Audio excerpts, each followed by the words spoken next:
Representative Mike Beard is not seeking re-election to the House.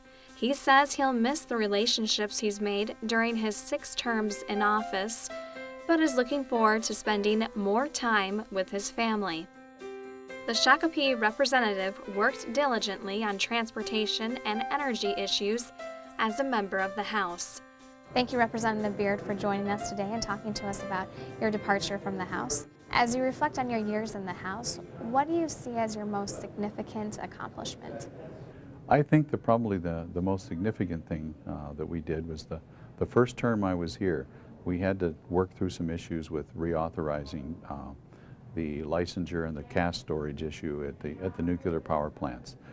Those power plants are so important to the basic economy of our state that it was important to be able to push back against folks who wanted to close them down and actually have a responsible plan to reauthorize their relicensure and continuation here.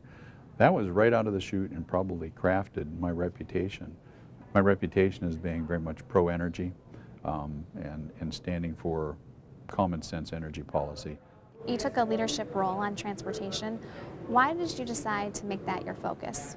You know, I have a lot of just natural affinity for things that float or fly or drive down the highways. Trains, I had a background in my checkered past in railroading as a locomotive engineer trainee and then as a brakeman in the operating end of the railroad. I'm fascinated with that stuff. I love it and I understand it.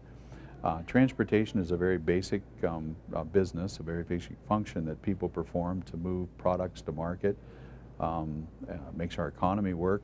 But even at a more basic level, Sarah, the ability to move around helps make our society work. Think about the really old days whenever all you did all day was hoe the garden and tend to the chickens and you had your own plot of land, and when somebody walked by your front door on a horse, you stopped and had them come in because it was human interaction. What an amazing thing. Well, we can get in the car or get on the bus and we can interact with people all the time in today's society. Mobility is very important just to making society work. And I like working in fundamentals like that, making sure they work as effectively as possible. And particularly when I can engage in the fun things around the edges, like the airports, the ports and waterways, and the railroads that we work with. I'm fascinated with it, appealed to my natural curiosity, and I have some skill there. What advice do you have for the next person who fills your seat? I'm hoping to be able to lend advice and counsel to the person who is going to run for the office. Make sure you take a measure of your family and that they understand the commitment that's being made. My advice to them also would be to be as available or more available in your district, in the district you represent, as you are down here.